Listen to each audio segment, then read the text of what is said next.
We're back. We're back, Ryan. Very much a good show today, Ryan. As always, you always say greatest podcast in human history, best podcast in human. What's Greatest podcast in human history. today on the show, Ryan? Zohran Mamdani, the Zohran Mamdani, the guy running for NYC mayor, Ryan. Okay. Oof. Couple clips from him. One, he doesn't know what prisons do, and two, he doesn't believe in private property rights. Do you Not remember communism. no, it's not communist stuff. Do you remember when we did the refounding fathers? I believe specifically, we acknowledged some other rights as well. For example, freedom to travel and I believe private property was a big one. Ryan, Great Britain has decided to make some changes to the voting system there. Black women can't be racist. We got to talk about that. If we have time, it'd be a good show ender, Ryan. Shane Gillis hosted the ESPYs. Holy fuck. Wow. Hilarious. Oh, it's a good old Propel, David. You don't worry about what it is. It's being told to worry. It's berry flavored. Berry many spoons in your brain flavor. It's pretty good. Micro berry spoons. Micro berries. I don't. It's micro berries. Micro berries. As far as flavored waters go, Propel's fairly solid. There's Splash. I think Splash is another one. They're pretty good. But if I'm not opposed to doing off-brand stuff. I think, for example, a lot of off-brand cereals are actually fairly good. They're good enough. Did you see cereals are going all like 4 simple ingredients now, David? That's weird. I'm sure it has nothing to do with Robert Kennedy Jr. Surely, I was told that they couldn't get it out of the supply would make the food too expensive, David. I could argue, yeah, less things makes food expensive, of course. I could make a really strong argument that Robert Kennedy Jr. is the most successful part of the Trump administration so far. We were promised no new wars. We're bombing Iran on behalf of Israel. Israel's bombing Syria, a country that I don't even like. They were posing no threats to anyone anytime soon. What's Aleppo, dude? We're Ukraine, Russia's still happening. I mean, all these things on that front. Epstein's, that's just going to get buried even deeper than it ever was before. So that's not going to happen. Mass deportations, I wouldn't call a massive success so far. I mean, don't get me wrong, the border's certainly better than it was, but I wouldn't say we've initiated mass deportations with all the panic about sending people to El Salvador. We really haven't done that many deportations. Not nearly at the scale I would love to see, Ryan. Yes, I always thought it was funny. For side note, I always thought it was funny because people would always, when they talked about Trump, they would say how extreme he was. He's so extreme, and I would always think like, he's not taking it as far as I would. I got to tell you, I would be launching illegal immigrants out of this country. They didn't get due process. I don't care. Go file to come back in. See how it works out for you. We'll talk about due process. I don't know if there's an aspect of the Trump administration that's more successful than Robert Kennedy Jr. I think without even initiating policies, which this is what's, I think, amazing to me. They haven't really initiated any policies that I can really lay my hands on. And yet, all these places are coming forward. And, Steak and Shake's like, well, we'll start frying in tallow. And all these places are going to start taking certain dyes out of the food. And, they're going to reduce certain cereals. And, there are things happening without concrete policy happening, which just means that there's enough of an argument to be made that I think everyone agrees that our food supply is absolutely atrocious. And that, honestly, even the private sector is agreeing, like, yeah, we don't really have an advantage poisoning our own population, which would beg the question, why were they doing it in the first place? But from a private free market aspect, if you poison your customers, it's not a great business model. So why wouldn't you make healthier, better food for everybody? The same food, by the way, that's in the shelf, especially for us growing up in Buffalo, not very far north of the border, you were getting the same food in name, but way healthier versions of it. Like, why only the United States having poisoned food? What was the point of that? Food wasn't poison, David. Just super unhealthy. Oh, okay. I could you make an argument though that very unhealthy food that makes you unhealthy is not poison? Like, is it just not like a very tame version of poison? I Parts think per when million, people David. Yeah, I think when people think poison, they think like a drop on your lips and you die. Like, okay, but what Microdosing. about You're yeah, describing your micro poison, microdose? like Yeah. like micro spooning, David. Yes. There's not We're really not a clear, poisoning you. You concise just have answer. plastic spoon in your brain. Man, cancer rates exploding. 1 in 5 people will develop cancer. Is it the plastic? Pretty Idiot. foreign contaminant. Idiot. Eve's not in the room, and she left her peanut butter cups on the table. Yeah, that's the third Reese's Fool. drop today in my life. Fool. Let's read these. Are these healthy? A serving size is 1 package. 210 calories in 1 package. So 2 cups is 210. 12 grams of fat. 4.5 grams of saturated fat. 0 grams of trans fat, though. It's all about those trans. Total sugars, 22 grams. 4 grams of protein, Ryan. Big protein boost. There was a guy at work, I don't know if I told the story, he was pounding like spoonfuls of peanut butter. He's like, yeah. He's like, protein boost. I'm like, do you know how much sugar and fat is in peanut butter? Speaking of protein, David. When Ryan, the podcast really takes off, David, and you finally start paying me, I'm going to invest in a chocolate milk company. It's going to be called 73. It's going to be the highest quality chocolate milk one can buy. What if I were to invest in a cow, Ryan? We could do raw chocolate milk. Tyrone milk. How would you want to start? I don't know Ryan? why people don't like the Tyrone jokes. They're fucking great. Dude, everybody shared that big black dude with the huge cock all around. Everybody, and it was completely fine. It's completely fine.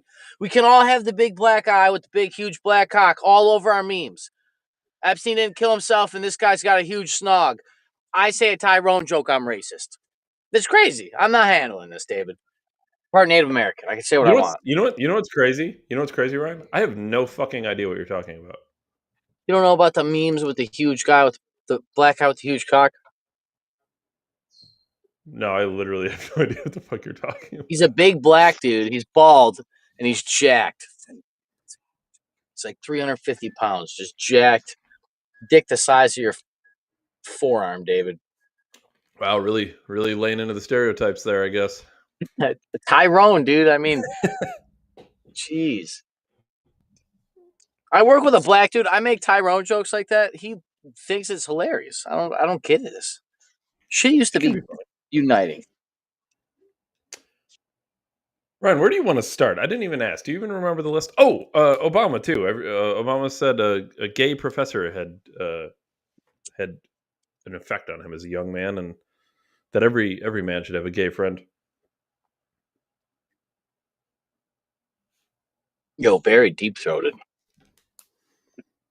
Trump fucks kids. Obama's married to a tranny.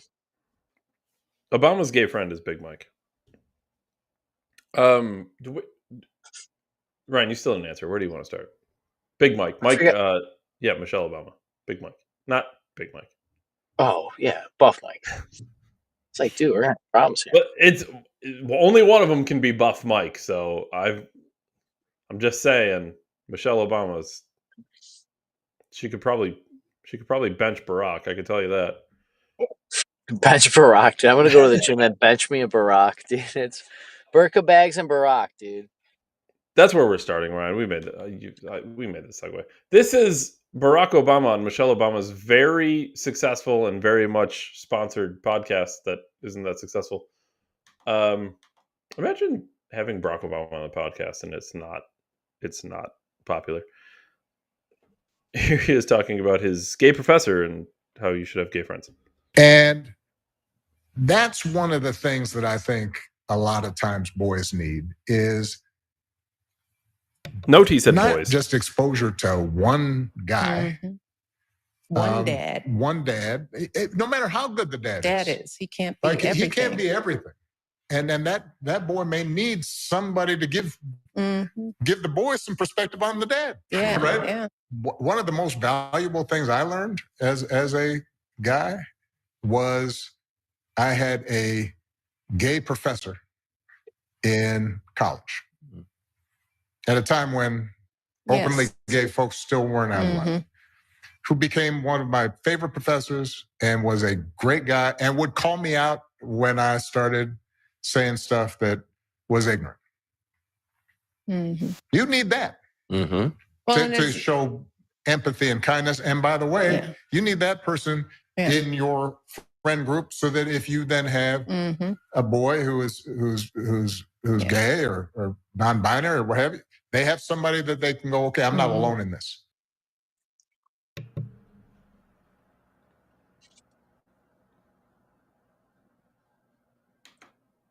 I think there's a lot there. Remember when we talked about how Milo made a joke that, you know, if he was never molested, he would have never been gay or something? Well, yes. Well, what Milo said is that it's very common in the gay community to basically grooming is very common in the gay community. Now, that doesn't mean 30-year-old men and 11-year-old boys, but he was saying like it's very common for like a 20-something-year-old man to have a relation with like a 17-year-old, or maybe even like a 16-year-old, and it's almost accepted in the gay community, and that was enough to get him canceled. Barack Obama, I thought it was curious he used specifically the word boy though, because he didn't say men need gay friends because, you know, whatever, it balances you out or whatever argument he's trying to make here. He said boys need gay men and they need not only gay men, but they need men outside of their own father to raise them too, is I believe what he was saying. So boys need gay men and their fathers to be raised, apparently. I'd like what? Am I misunderstanding what he's saying? I'm confused on whose podcast it is. This is Michelle Obama's podcast. Also referred to as Big Mike or Buff Mike. Yes. Big Buff Mike. Non-plumbing Mike, I think is what we will refer to the former First Lady. Removed plumbing Mike. She has a podcast and nobody listens to it. It's not particularly popular. And if you look at like the funding for it, I think we did this before actually on the show. If you look at the funding for it, there's like a lot of people giving a lot of money to the podcast of somebody who was a First Lady of the United States. And if you put all those things together, you would think it would have like blockbuster numbers. I don't want to say it's like completely unsuccessful. It's not like 5, you know, it's not minimal. Okay. Like there's people who listen to it. I don't want to like overstate what I'm saying here, but all factors considered, it should be way more popular than it is. In my opinion, that just goes to show the fact we always said this in the past, but like people on the right need to understand that they aren't the minority. They need to stop acting and operating as if they're like the minority in this country. Like, oh, if you're to the right politically, oh, you certainly got to be center or center left if you're going to be in the large group of. It's not that way. Like most people get stuck inside of their own echo chamber, which is, I think, living in cities or suburbs near cities, and they just assume that everybody's liberal, and that's not the case. Like if you go out and go around and actually travel, you're going to find out that shit That shit is not. It's not mainstream by any stretch of the imagination. It's mainstream in population density, not Correct. spread out across that. Correct. Yeah, the second you leave a city or a suburb near a city, I promise you, it becomes conservative quickly. Yeah, Lancaster, New York, right where I live, man. It's like literally the line. I actually talked to a local councilman that talked about how things were kind of getting taken over in some other areas in the community, and they had to bond together over the last couple election cycles and kind of win back their neighborhood politically, and they were able to do it. And it's like a line. They're trying to like contain the shit inside the city of Buffalo. I think we've talked about it on the show though. Like even if you're even if you're talking about like Erie County in general, like the second you get out of the city, it's welcome to reality. Mm-hmm. So, but you see that nationally, like when people like this go out and they get their podcast deals and their book deals and stuff, you often find that like these books don't sell as well as everyone expected them to, or the podcasts don't do as well as everyone expected them to. You know, you go to a book signing, the line's not quite as long as you would think it should be. These people they really don't have the popularity they think they have. No, don't get me wrong. Barack Obama was a very popular president. Lord and Savior. Nationally, he was a very popular president because he is liberal. He is, certainly more than just center left, but he always did, and even still does to some degree. If you're looking at like a personality basis, he has likable qualities to him as long as you're not super in depth politically. Like people like us would never be Barack Obama fans because we look at the policy and then we go, absolutely not. But like the average person who's not really paying attention, yeah, he seems like a decent guy. Sure, I'll vote for him. He seems like a decent guy. He seems like he cares about stuff. Like, sure, yeah, we'll give him a shot. They don't know he's droning children's hospitals. Mm-hmm. Or funding ISIS. They don't know that his healthcare plan was basically a way to funnel a bunch of your middle class dollars to big pharma companies. That's all Obamacare was. You want to talk about trickle down economics? That's trickle up economics. Force you to do business with big pharma? Does that insurance companies, medical companies, they got stupid rich through the Affordable Care Act. Yep. And then we hear Democrats be the ones to fight back against big pharma.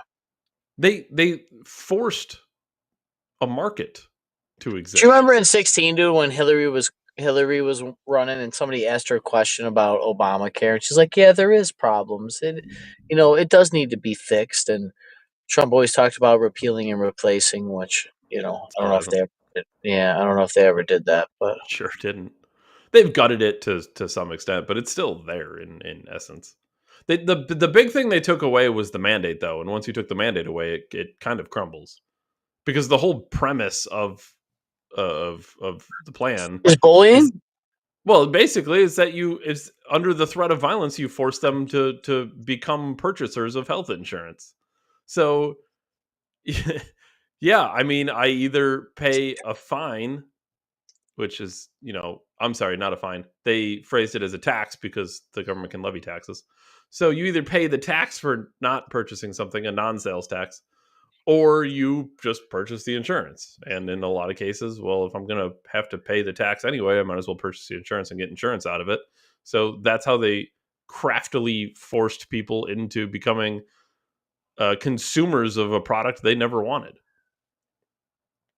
A lot of these people who were uninsured weren't uninsured because they couldn't afford insurance. They were uninsured because they were relatively younger, healthier individuals, and they thought my money is better spent elsewhere, maybe on a retirement plan early on, or maybe on investments for a business opportunity, or maybe, investments in myself. Maybe I dress a little bit better, drive a little nicer car, give myself kind of like an appearance so I can maybe work my way up. Grant Cardone always says contacts equal contracts. And in order to do that, you got to kind of look presentable, sound presentable. Your net worth is your net worth. 100%. So if you're driving around in a rusty beater 95 Cavalier and you're trying to impress somebody, that they might think, before I invest in you, maybe you should invest in you. But now you're taking Jim all those Rose says people. that's the best investment in yourself. He said, I used to think that if I invested in other people, things would get better. But he said, in actuality, I needed to turn that time to myself and invest in myself, because then I can be better for those very same people. 100%. So, Make yourself valuable. Don't invest in yeah. other people. Make them want to invest in you. Hmm. You can do it for the same money, for the same amount of time and effort. It's hard to tackle sometimes, but Well, you need an outside influence. I will say, to some degree, I don't definitely go to all those depressed people that stay on the couch all day. Those are who I would be talking to. To some degree, I do agree with one thing Obama says here, which is, I don't agree with the exact specific premise, which is you need to have a gay man to keep you in check. But You do need a tribe. you do need other people to keep you in check. The worst thing you can do is hang around with people who just tell you yes all the time. Yeah, 100%. And that's kind of like the weird thing. We're in this weird space of like trying to define, like, Matt Walsh had the what is a woman, and then here's Barack trying to say what makes good men. What makes good men is gay men, apparently. What makes good men is other good men fucking you. I don't know. I think there's something to be said, though, that, diversity is great and all that. I'm all open to all that stuff, but it is weird to be told what like a man is by Barack Obama I think for some reason. diversity can be important, but two stipulations to that. One, it's never diversity for diversity's sake. There has to be a reason. I mean, I just meant in general. Like, I mean, like it's kind of like even in biology, mutations have to be rare enough that it doesn't fuck everything up, but it also have to happen enough to evolve so that shit doesn't stay stagnant. And like people are kind of the same way. If 80% of us just kind of do what the other 10% are doing, and then 10% of people can't do anything, like really, what is it but a big charade? Well, and the other aspect of that is people too commonly look at diversity as the most shallow thing possible, which is, well, I'm gonna diversify my friend group, so I'm gonna have a black friend and a gay friend, and I'm gonna have probably a Hispanic friend. Maybe I'll have like there'll be a girlfriend, and then maybe I'll keep like maybe, I don't know if I'm going to get into a trans friend, but maybe I'll have like a Asian friend. Like that's not diversity. True diversity is diversity of like the mind, of thought. Actual diversity is diversity of things that matter. Deep diversity of just mental attributes, intelligence, just different levels, different backgrounds of people. Not different backgrounds because this guy's black. Black people can be born in the suburbs just like a white person can be born in the suburbs. So is a black and a white man who had the same background hanging out together, is that really adding any value to the relationship? They're really going to talk about the suburbs the whole time.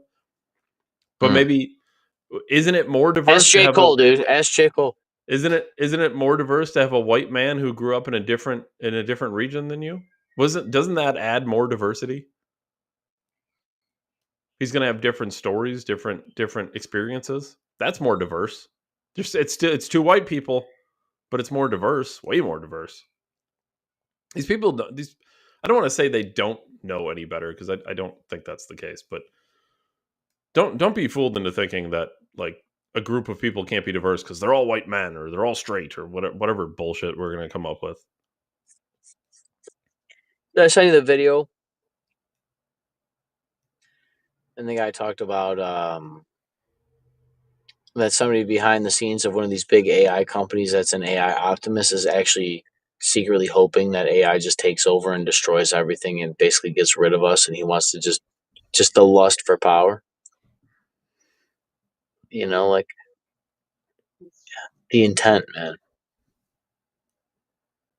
Where does Obama, have the benefit of saying like, more gay men in your life would help you?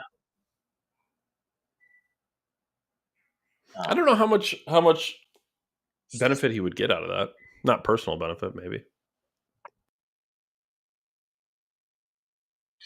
I don't know. Well, it is interesting because I've personally known gay men my whole life, so not like from very young age, but teenage years on, I met gay men. Yeah, yeah. And I mean, in a lot of ways, your interactions with them is not any different. I mean, you might make specific jokes, but but in general, it's no different than any other friend you have. You don't think twice about it. And it's the same thing when you have any other groups of friends. Like you never really think anything about it. If anything, and this might be a characteristic of people in our space, but like I will lean into the fact that we are different, right? Like say me and someone who's black are hanging out. I will lean into the fact that we're different, make jokes about it, make it obvious, make it known. And I don't know. I don't I think that is better than like pretending that like the I don't see color thing just is it's always bullshit. Wasn't that kind of like one of the reason why the whole Black Lives Matter thing even took steam, even though, like, let's say it was a co-op or a psyop at the actual level, but they were tugging on the idea that these people didn't feel represented and noticed. So, like, wouldn't it actually kind of help to like make amends? Like the Tyrone joke I started with, like, isn't that like doesn't that actually help be anti-racist? Isn't that laughing about our dumb differences or like these dumb stereotypes that we've made up? I'm not saying with the N word in particular, David, because I can get that can get carried away, but you know, humor is funny because it skirts the boundaries between just can't understand the value of your time. It's fucking unbelievable. What was I saying? Humor has like humor's funny because it skirts with what's socially acceptable and what you're willing to personally tolerate. You know what I mean? Because like I can find something funny, but a group of people don't, and that's not funny. But it's funny to me, right? So it's not funny. So it's just kind of like this ever. It feeds back into itself because they want identification, but when we do the identification, it gets twisted. And I do believe that making fun of each other is better, to be honest with you. Like a Yeah. good, healthy And discourse. keep in mind when I say that, it's obviously always in a fun, playful context. It's never in like a hateful, hurtful way. Of course, it would be bad. Well, it wouldn't be funny. It wouldn't be funny, David. It Sure. wouldn't be humor. It'd be abuse. Like Correct. So when I say that, yes, obviously it's with the intent of humor and just kind of poking jokes and having fun, just like I would, do with anybody. just And like that's you part don't of, pay me, even though we're paid. yeah. I mean, I'm David is investing in our for future, man. indentured service. Uh, No, monsieur, I have green card. Please pay. Please pay minimum wage. do you want to talk about the United Kingdom changing the voting age, Ryan? I'd love that. I think it's interesting because that's They what make it people are younger or older younger. than 18. Yeah. I think it's interesting because what they're doing is, well, what everyone's doing is making a big deal out of the fact that they lowered the voting age. But I think there's something else he said that is more interesting in this statement. And it's easy to miss. Because people are dying sooner, David. Well, that'd be a good argument for it. At least get one vote in before you die of myocarditis. I think it's really important that 16 and 17-year-olds have the vote because they're old enough to go out to work. They're old enough to pay taxes, so to pay And the in, fuck. And the fuck. you should have the opportunity to say what you want your money spent on, which way the government should go. So I'm really pleased that we're able to bring more young people into our democracy and give them the chance to have a say over how their taxes are going to be paid and what they're going to be used for. It's the fuck 'em. It's the fuck 'em. I don't know if they're letting them vote to fuck them. I mean, I don't. Overton window, David. Come on. First, you let the 17-year-olds vote. Then it's 16. Then it's 15. Then it's 14. Then it's 13. Now, well, we got to let a 13-year-old Sure, then you can congressman then you can make the argument that, well, if they're old enough to old enough to vote, vote, they're old then enough maybe to we got to make lower love. the legal age. Sure, I could see that. It's a plan, David. It's not a C thing. It's literally the plan. Yeah, but Walk through the little. I can still see it. Get the documents on the fucking thing. Get the document, Cam. You at a NESCO meeting, 1984. They said they're going to sexualize your children and fuck them and sell them to fuck islands. Be like, all right, Alex, calm down. It's there. Well, at least there's only one fuck island. Yeah, I mean, there's certainly that aspect, but I do. Yeah, what was the thing that you were going to talk about? Well, I do think one thing that's interesting is that the argument for letting younger people vote is that because they pay taxes.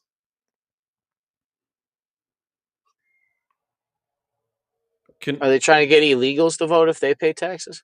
I would like to. Well, maybe I'd like to make a counter argument to this, and I would agree to this deal today. I agree to this if people who don't pay taxes don't get to vote. Can I opt out of taxes if I don't vote, David? This would be an interesting. Can we do this? Can I negative the government? We can go a few ways with this. If you I would love, sure, make 16. Go ahead. Want my taxes? How about if I don't get taxed, I don't get a say in the government? How's that? Unless you're going to leverage everything over my head, because obviously you can't do that. This cruel and unusual punishment, David. I'm still a person after all. I like this idea, Ryan. I think he's actually onto something. Now he's trying to fuck our kids, dude. Well, I think he probably does anyway. So what difference does it make? At this point, what difference does it make? I don't know. I don't know if I would take that. I think I would take that deal. Millionaires do it. That's why they go to Puerto Rico. But I want proof that you paid taxes too, because to be perfectly honest with you, and I don't know how the taxes work in the United Kingdom. I'm not going to pretend to know how their tax brackets work. But like here, we've talked about this before. Just because you have money taken out of your check does not mean you're paying taxes. Because when you get a big fat check at the end of the year because, you overpaid, and then the check back at the end of the year is more than you paid in, that means the difference is in your favor, meaning you did not pay taxes. It means you received money from the government. So I think a lot of people think they pay taxes that don't actually pay taxes. Just because it comes out of their check. See, I can look at my check and it says taxes, like it was taken out. I can look at it physically. Every check stub, I can see it. But then keep all those check stubs, add them up for the year, look at your refund, and which one's bigger. That's what determines if you paid taxes. If you are in fact receiving more money back than you paid in, you no longer vote. Let's see if he's on board with that plan. I would take it. Is my show Reese cup in here? It is. I almost ate it on camera. Mine. It's mine. I brought it in. Yeah, but you weren't here to eat it, so I was going to eat it. Well, I'm eating it now, thank you. I don't want it. It's my show Reese cup. I don't want Damn it. I think I'm going to have a bowl of RFKO cereal. RFKO'd. It's got 3 ingredients. One of them is testosterone. TRTOs. I always love fruity testosterone bites, dude. Ryan, we should have played this. You gotta get rid of cream pie cereal, David, and then I'll find. The cream pie. Cream pie cereal. That was the one of the. I don't know how I felt about that idea. What? The cream pie cereal Ryan was talking about. Remember the cereal that was loaded with the stuff? And it's called loaded. It's called loaded. It's literally called Loaded. Like, come on, dude. I can't be the only guy out there. Ryan, we should have played this clip specifically when we were talking about race relations, but let's go back to it for a second. Let's get racist right quick. I can hear you eating Reese's. I don't personally love Piers Morgan, but I do appreciate him to some degree. I like his show because I get to learn things I didn't know before. For example, Ryan, on this episode of Uncensored by Piers Morgan, which is a show in which he very much censors people. By talking over them? Yeah, well, that and I'm not literally- going to let and you by- sit there and talk about the Royal Majesty. Don't you think that the open air prison? Well, I like his big 180 where he did an interview with Andrew Tate, and Andrew Tate's like, yeah, but don't you think what Israel's doing to Gaza's bad? And they're like, no, don't play that game. Let's talk about the terrorist attack. And Tate's like, yeah, that's terrible, but like, shouldn't we talk about the other thing? Like, literally months after that, Piers Morgan was literally on his own show saying that what Israel was doing in Gaza was genocide. Fucking what a wild 180 in the span of 6 months. No, on this episode, Ron, I did learn that black women, in fact, cannot be racist. That woman Piers, transgender. Now you can black respond. women cannot be racist to white women. Are you kidding me? Sorry? That makes no sense. Sorry? Black women cannot be racist to white women. Do you not understand that? Oh, yes, I they understand can. You don't have the intellectual Oh, yes, they capacity can. to understand that. Oh, yes, but they that's can. Very much And you've been impossible. racist to me. That's very much You've been impossible. racist to me, a white man, by saying I'm a race baiter. Yeah. How am I racist to you? I'm black. I can't be racist You to call you. me a race Are you baiter kidding with me? no You're evidence. Racist to me. When have I You been a can be race racist- baiter? You can be racist to me. When have I been a race But I'm baiter? a powerhouse. Tell me when I've been a race I'm a baiter. powerhouse. Well, you may be a Piers, powerhouse. Understand something. You may be a I am a powerhouse. You may be a powerhouse. Okay. When have I been a race I want you to baiter? admit that. When have I Okay. been a race baiter? Okay. When have I been a race baiter? Okay. This is absurd. No, hang on. Tell me, Honey. Blossom. Give me one example of me race baiting. Blossom, go. I'm here at this point. I'm just here to talk about trans women in sports. I said Okay. what I said. So you don't have And I don't have anything, to- do you? I'm just here to talk about trans women in sports. So they are transgender. That is a man on the left. I'm not. I don't know who this person is on the left. I'm not saying they aren't, but there's a possibility. them? There is a slight possibility they own a few world records in weightlifting.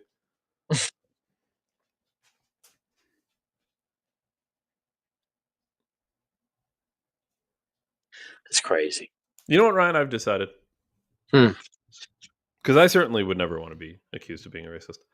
I identify as a black woman, and now I am immune to being a racist.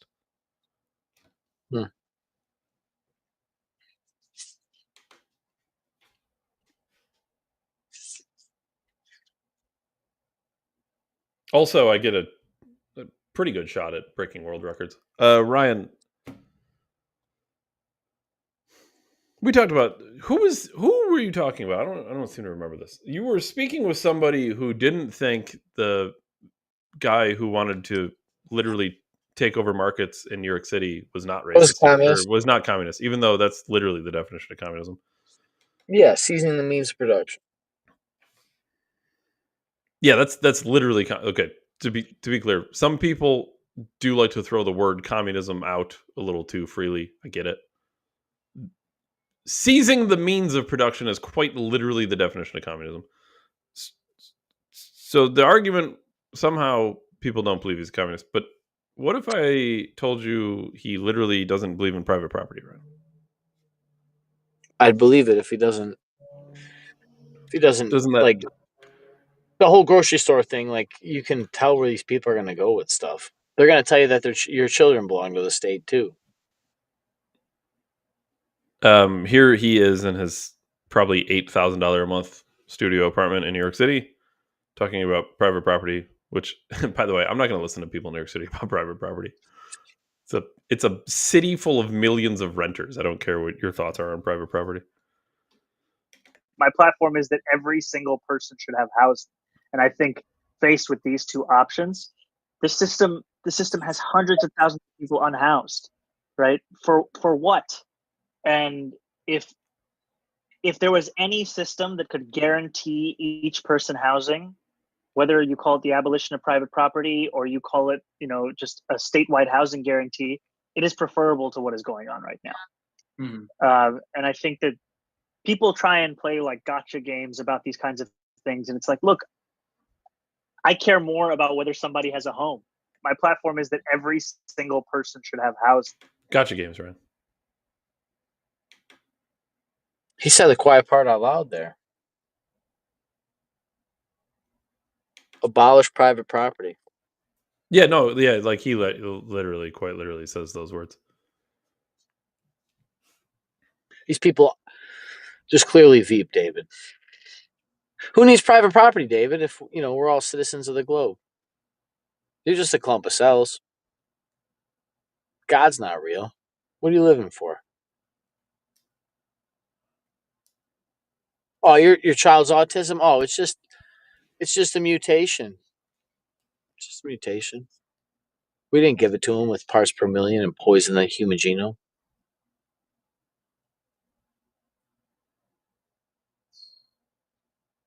This is the similar argument that was made, by the way, for the Affordable Care Act, which is there are people who don't have insurance, so we must force them to have insurance. Or at least in his plan, he's not going to force you to buy a house. So I guess there's that.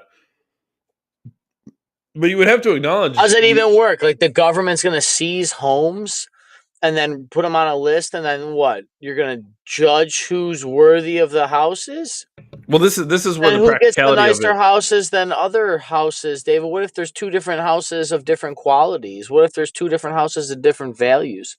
Are we going to get rid of rich and poor then? If there's no private property, that means there's no levels of income because you can't... Well, you Let's can do be a class honest, system, Ryan, if you wanted to. Class systems seem to work. I mean, what do you call it if your income is your private property? A check is addressed to me. If anything, taxes is a violation of private property by extension. The thing is addressed to me. It's my private property, my effects. So if you get rid of private property, I don't own my money. I don't own my body. I'm just a clump of cells. I have no autonomy. God's not real, so souls aren't real. What am I supposed to think here? These are literally the communist tenets, David. The first thing that the communists do is they destroy religion and the family, and then the economy. I would hate to say this is a slippery slope because it's starting towards the bottom of the slope for sure. But if you, first of all, it's a slope of galactic proportion. Let's be honest. First of all, the practicality of it, like to your point, even if we agreed that everyone should have a home, which I don't, by the way, I think I think things. I don't think everybody could handle a house. I think things in life need to be earned for sure. Even if you agreed everyone should have a home, then how do you do that? Because I guess some of the other questions you would have to answer: how many empty, vacant houses are there, and how many homeless people are there? Because if the plan is there's lots of vacant houses and we have less homeless people than vacant houses, so we're gonna. By the way, someone still owns those houses, regardless if they're vacant or not. We're just gonna take the empty houses that aren't being used or rented, and then we'll put the homeless people in those houses. Like, I don't think that's the plan, but even if that's the plan, somebody owns those houses. So who decides if somebody is allowed to own a house? That would what's the quid pro quo on it too? Like, this is going to be non-biased. You mean the dude's brother's not going to get a better house than the dude's sister? The problem with abolishing private property and everything else just being given away and not earned is you just really, obviously, you just destroy value. You destroy meaning. Getting rid of private property is telling you that no matter how hard you work, it's still not yours. And you will eventually give up laboring. This is the problem with these systems, because what they forget is that there is always the touch of human nature. You can design a perfect system that we all get everything that we ever need and we all live the same, so that we could say that there's this ideal human standard, but even in our human genome, there isn't a standard. That's why people are smarter than others. They're more handsome. They're more jacked. Nothing's standard in the world. And we're acting as if government, because we don't believe in God, we're acting as if government can be the resolution to not having perfect humans. So the way we cope with it is like expecting it to happen that way. So we flee to these systems of utopia. Well, let's be honest, utopia is an old idea, very old. Communism's an old idea retrospectively in history, but the idea of trying to give everybody what everybody needs, quote unquote, is not a new idea. But they always skirt. I always was told that the reason that the communist and the stuff never worked is because people don't give up their power. It just foregoes human nature. And this guy is telling you, give me all the power and I'll give you stuff in return. But then what happens if he wakes up one day with a stick up his ass and wants to say, meh, no more of this. We have no private property to fight him back with. I don't think we should abolish private property rights when it took millions of years of people dying to get that. The Magna Carta had to be forged in fucking blood. People died to give you civil liberties. And by give, I mean give you a chance to have them backed up by government. Guaranteed. You actually sue the government if they violate your civil liberties. That's not a... You think the Chinese government gets sued for civil liberty violations, David?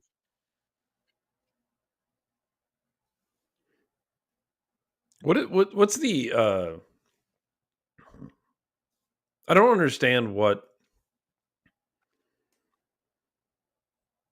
I don't know. I guess I'm just going back to the practicality of everything. Like in New York City, somebody owns the high-rise apartment with 60, apartments inside of it. So what would the plan be? The New York City, localized government or New York State or whatever forcibly buys? Like, is it a mandatory buyback like they've tried with firearms? Well, I shouldn't say try, like they've done with New York. Like I'm going to pay you for this apartment. Okay. I'll give you fair market value. And by the way, I'll use the same judge that said Mar-a-Lago was worth $12 million.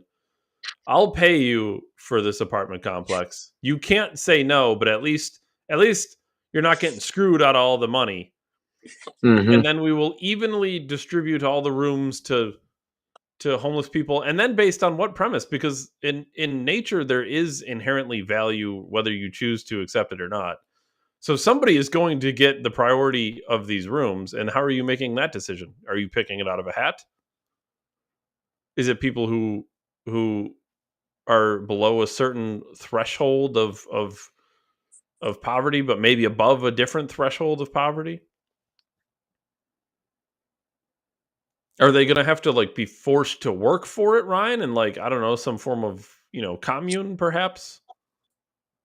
Well, yes, there's I'll nothing give you... free, David. Yeah, I mean, studio apartments are really expensive in New York City, but we have a new plan because we want everyone to have a home.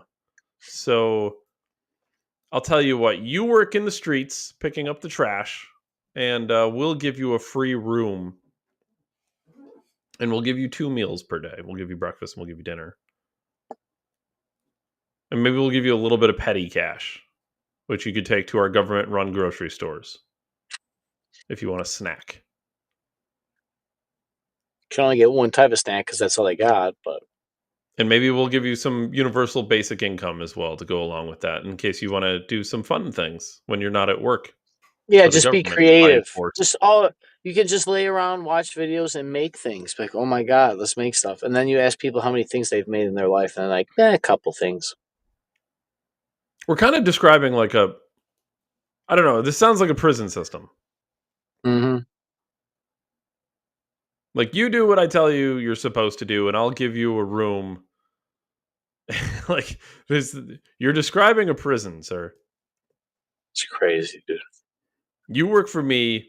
It'll be, you won't actually get money. You'll just pay off your debts. It's indentured servitude. This is slavery, Ryan. It's servitude forever. Is what it is. Slaves got homes, Ryan. I believe the slaves received homes. This is the thing. We talked about this before on the show, but in the free market economy, for all the flaws of free market capitalism, which, by the way, we don't have in this country, we don't have free market capitalism. We have a form of capitalism, but it sure as fuck isn't free market capitalism. But for all the flaws of capitalism, the one thing you can say about it is that the alternatives are never better. Never, not once. People buy homes now. You know what people did before they bought homes? Built them. Well, they stole them. Sure, but they stole them. They fucking stole them. People violently fought for land and products. That was before private property, David. Goods right? and services were right? Purchased with force, Ryan.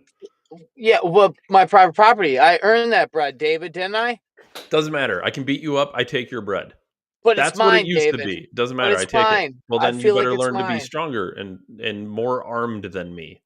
But that's pre-private property. That's pre-capitalism. Equity, David. Equity. You got to lose some of your muscle mass. You got to take your muscle mass off your body and give it to me, so I have better muscle mass. No, you will have to take it from me. We do everything by force, Ryan. This is pre-capitalism. Prehistoricism. And we found a way to instead of forcefully taking things from one another, we found a way to create a win-win situation. Whereas I will give you something in exchange for something. Like a dollar bill. It started as bartering and it turned into what we have today. Bitcoin.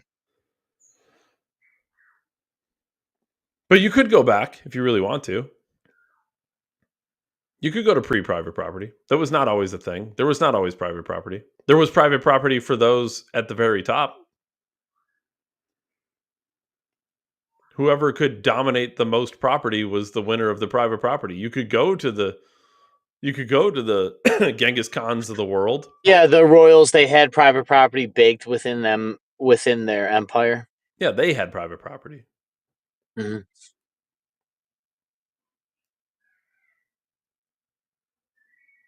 So I don't know.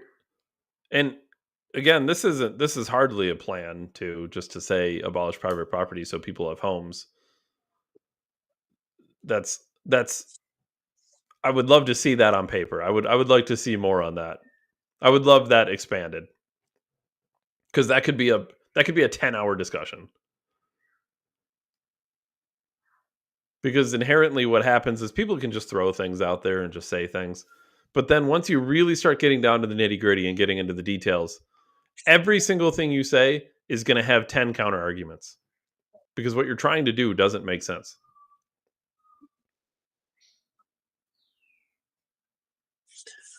Yeah, are people there just like in a fog and a haze with all that smog? Or do they all just look around and be like, dude, we all need to have the same stuff? Like, I don't get it.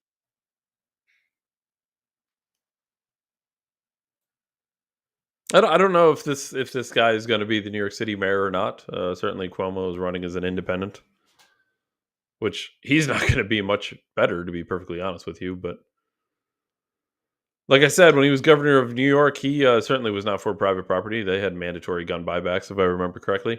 What is that? Yeah, he also private property. He also murdered your parents or your grandparents. But his big crime was grabbing ass, Ryan.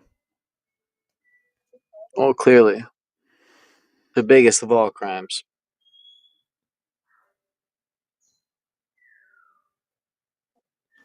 I have a problem with all this. I have a problem with the thinking. You should it's dangerous historically. It's just dangerous historically. Normally I get really upset about this stuff, but the Epstein pedophile thing is bad enough. But you tell me you want to abolish private property rights when our grandparents and great-great-grand folk, and they literally were slaves and conquered, and no. We don't go back.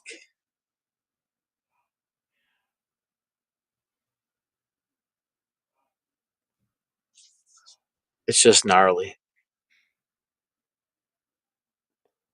They're Ryan, just would you like openly to? saying the quiet part out loud. Well, yeah, because I there's no, saying there's David no, while there's no Go ahead. fear of saying it out loud. Yeah, I had a saying that it was that liberty died. We're just waiting for its funeral, you know?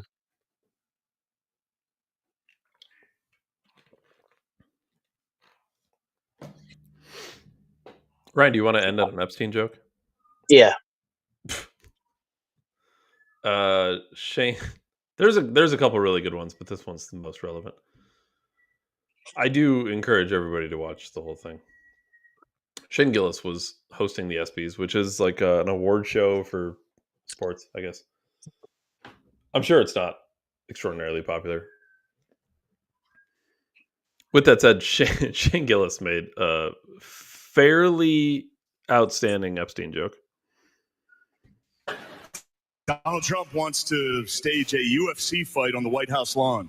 The last time he staged a fight in D.C., Mike Pence almost died.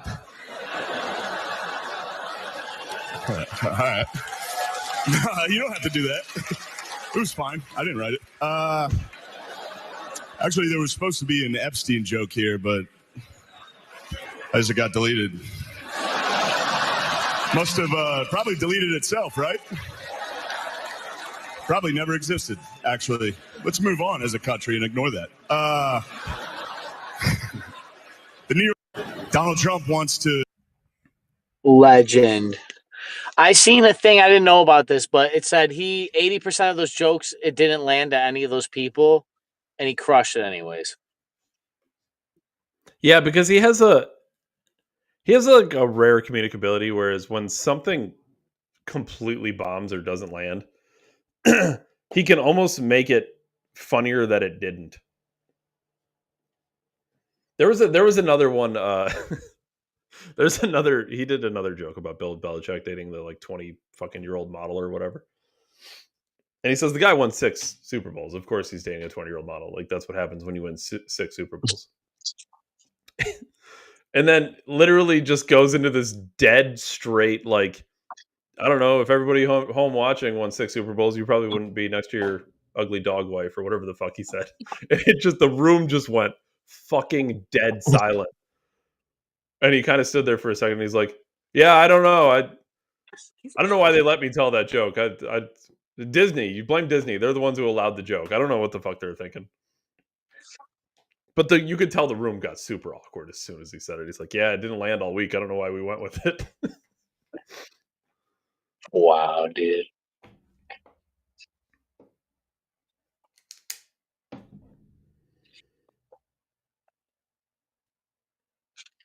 I think we successfully had an Epstein list show, Ryan. Well, almost Epstein list. An Epstein list show, David? List show. I didn't find any more people. So is Shane Gillis on the good side of history, David? Yeah, but I don't know if I'm going to put... I don't know. Do you put every single person on Earth who's like... Here's the thing. Yeah. I am strictly... I have a rule. I have a rule about the Epstein list, Ryan. What's the rule, David? You can't just have always been anti-Trump. I'm not saying Shane Gillis is, by the way, but like for people who are just on the left who always hated Donald Trump regardless, who were complicit in covering up the Epstein thing for the last 15 years anyway, you don't get to be on the good list. You're only pretending to care now because you hate Trump and you think it damages him. That doesn't count. Like Stephen King? Yes, like Stephen King. The people who count are the people who were pro-Trump openly and then split. Like, no, this is my line in the sand. Like, we don't get to pretend Epstein wasn't a big deal. Those people go on the list. And for the people who blatantly just follow Trump on this, you hit the bad list.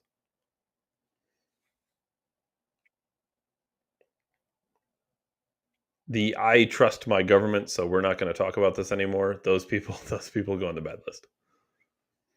Because you can't take Israel had nothing to do with Epstein, bro. Ben Shapiro said so. Just Veep, guys. The people that told me it wasn't just Veep are acting as if it's just Veep, David. Donald Trump, I thought you told me that you do the same benefits of the tax breaks that Hillary Clinton donors got in 2016. You told me that the whole thing's rigged. Oh, that was such a great moment in Trump, though. When he openly said, "Yeah, I know the system is rigged because I use the system." Thanks. And now look at them using the system to blow the smoke over our eyes so they can keep fucking kids. What else do you do? Dave Ryan, December 1773. Catch us on Rumble for the greatest podcast in human history. As always, David, I appreciate you most for your time, and Eve. And I will see everybody. I don't think Eve gets a mention on this one. She came in with like 3 minutes to go. That's not even true. I'll roll. She had a Reese cup. I will roll. She had her- Did you eat both of those? Yeah, I did. Nice. Nice. All right. Well, not saving Dave a Reese cup is a double win for me. Dave Ryan, December 1773. Catch us on Rumble. Greatest podcast, human history. As always, David, share your damn Reese cup, and I'll see everybody tomorrow.